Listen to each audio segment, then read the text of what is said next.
কি বুঝাইতে চাইতেছেন? আমি রাসূলুল্লাহর হাদিস বলছি, বুখারীর হাদিস বলছি। নবীজি নিষেধ করছেন টাকনুর নিচে কাপড় প্যান্ট পরতে। এখন আপনি কি ভাবতে চাচ্ছেন? আপনি ভাবলে যদি বলেন না আমার কোনো কথা আছে, আমার এখানে কোনো প্রশ্ন আছে, তো আপনার ঈমানটা জমা দিয়ে যান।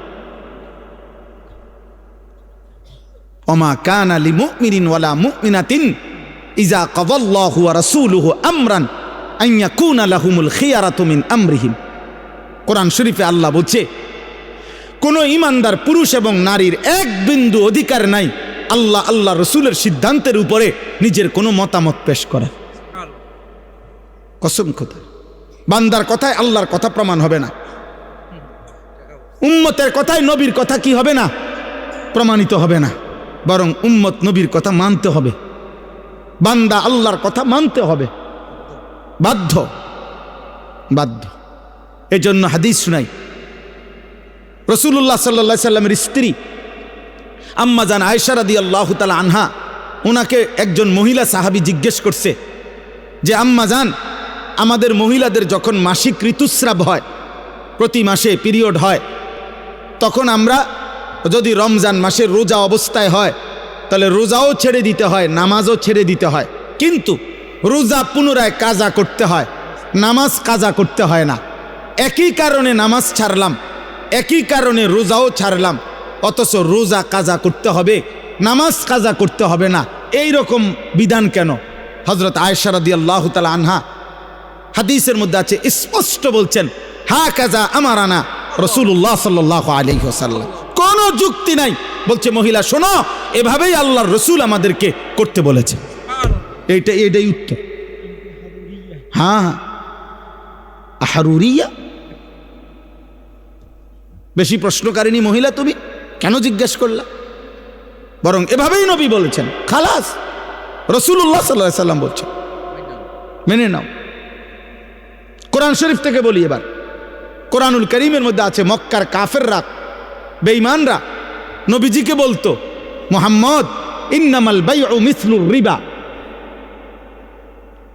ইন্নামাল বাইউ মিসলুর রিবা, বেচা কিনা এটা তো সুদের মতোই, সুদ এটা তো বেচা কিনার মতোই, বেচা কিনার মধ্যেও যেমন বিক্রেতার মাকসাদ লাভবান হওয়া, সুদের মধ্যেও তো সুদখোরের মাকসাদ লাভবান হওয়া, তো লাভে মাকসাদ, তো এটা বেচা কিনার সুদ, এটার মধ্যে তফাৎ কেন? তো আল্লাহ নিজে বলছে, বন্ধু বলে দেন, কোনো যুক্তি নাই। আহাল্লাল্লাহুল বাইআ ওয়া হাররামার রিবা, আল্লাহ ব্যবসা হালাল করেছেন, সুদ হারাম করেছেন, এটাই। তোমার বুদ্ধির খেতারে গিলাও, যা বেটা তোর বুদ্ধি, বেটা বুদ্ধি কি তা আবার? আল্লাহ যেটা বলছেন এটাই কথা, এটাই কথা, ঈমান এটাকেই বলে। অতএব আমাদের প্রত্যেকের এটা ভাবা উচিত, এই প্রতিটা মাহফিলের মাকসাদ আপনাদেরকে আল্লাহর কথা মনে করানো, আখিরাতের কথা মনে করানো, আপনাদের বিবেক জাগানো। একজন হোক, দুইজন হোক, বলে শুনে কয়জন, মানে কয়জন আপনার গো হুজুর গো কথা, আপনি দেখবেন কয়জন? হ্যাঁ, একটা যুবক ছেলে বইল, বেটা আমি তোমারে দেখাবো, আসো আমার লগে চলো। আল্লাহর গোলামি করে কয়জন? রাত্রিবেলা সেজদা করে কয়জন? আল্লাহর জন্য চোখের পানি ফেলে কখন? আল্লাহর দ্বীনের জন্য ভাবে কখন? কলিজার খুন আল্লাহ রসুলের ভালোবাসায় দেওয়ার জন্য প্রস্তুত কতজন? তোমার কয়জন দেখা দরকার? আসো আমি দেখাই। ইনশাআল্লাহ এই জমিন, আসমান ও জমিন যতদিন আছে, রবের গোলাম, আল্লাহকে সেজদাকারী বান্দা, আল্লাহর জন্য জান উৎসর্গকারী বান্দা ছিল, আছে, থাকবেই কিয়ামত। ইনশাআল্লাহ ইনশাআল্লাহ শহীদ শরীফ উসমান হাদি আবার তৈরি হবে, লক্ষ কোটি যুবক তৈরি হবে ইনশাআল্লাহ।